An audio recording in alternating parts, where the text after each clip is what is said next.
Sebelum melanjutkan, jangan lupa subscribe dulu, terima kasih. Bab 278, Kebohongan apa yang kau sebarkan? Kau salah paham, kakak ketujuh, Jing Yun menjelaskan dengan tenang. Aku tidak akan salah paham jika kamu tidak mengatakan itu, bagaimanapun juga, kamu sudah bersama keluarga kami selama bertahun-tahun dan kakak keempat adalah orang yang menerimamu. Aku bahkan akan berpikir bahwa wajar jika kalian berdua lebih akrab, tetapi sekarang setelah kamu mengatakan itu, aku jadi sedikit bingung sekarang. Apa yang sebenarnya aku salah paham? Seng Minghui mengangkat bahu sambil menginterogasi mereka berdua dan memasuki kamar Jing Yun. Kemudian, saat melihat hadiah di meja Jing Yun dan dapat langsung tahu dari siapa hadiah itu berasal, dia tersenyum. Jing Yun, kamu benar-benar peduli pada kakak keempat, bukan? Aku berutang padanya. Tidak ada pikiran yang tidak pantas.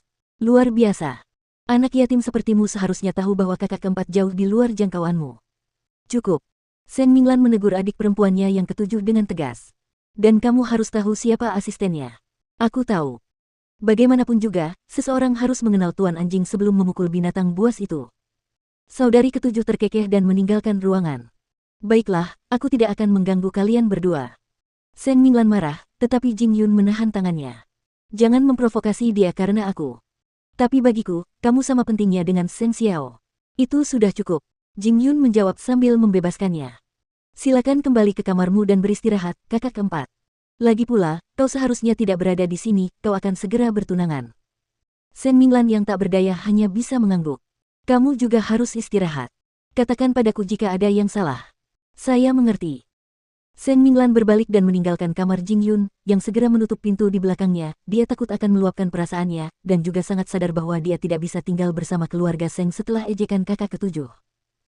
Jelas dari perilaku Seng Minghui tadi bahwa dia tidak akan membiarkan masalah berlalu begitu saja, karena sudah menjadi sifatnya untuk membesar-besarkan masalah kecil. Oleh karena itu, Jing Yun segera menelepon Seng Xiao agar tidak membuat Seng Minglan dalam masalah. Tuan muda. Seng Xiao mendengarkan ceritanya secara lengkap sebelum menjawab. Carilah kakekku dan katakan padanya bahwa kau akan pindah agar adikku tersayang tidak dapat menceritakan kisahnya.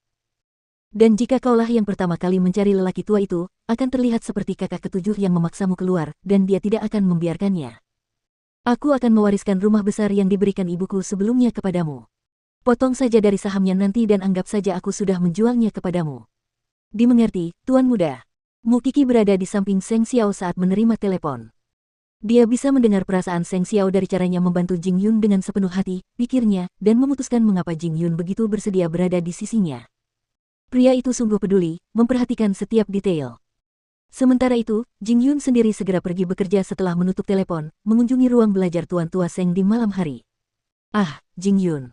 Tapi sudah sangat larut, ada apa? Ketua, kurasa aku tidak bisa tinggal di sini lebih lama lagi. Tolong izinkan aku untuk pindah. Jing Yun berkata terus terang. Tapi, kenapa? Meskipun lelaki tua itu terus-menerus mengingatkan Jing Yun tentang tempatnya, bukan berarti dia tidak mengakuinya.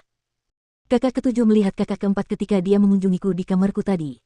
Orang tua itu langsung mengerti apa yang dimaksud Jing Yun dari kalimat itu saja.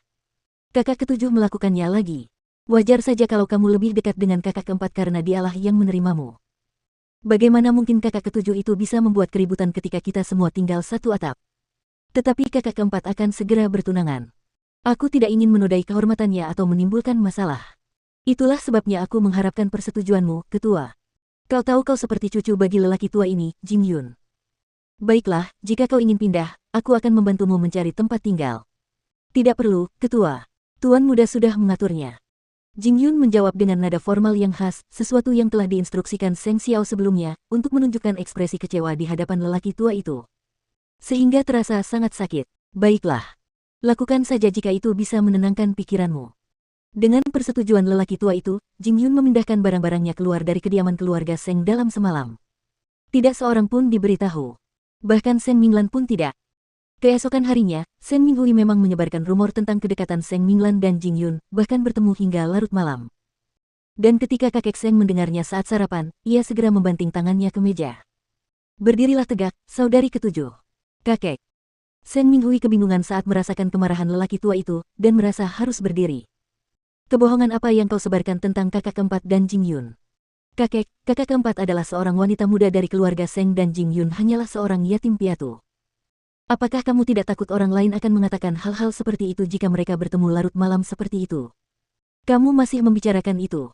Kakek Seng sangat marah, dia segera memukulnya dengan tongkatnya. Apakah kamu belum puas?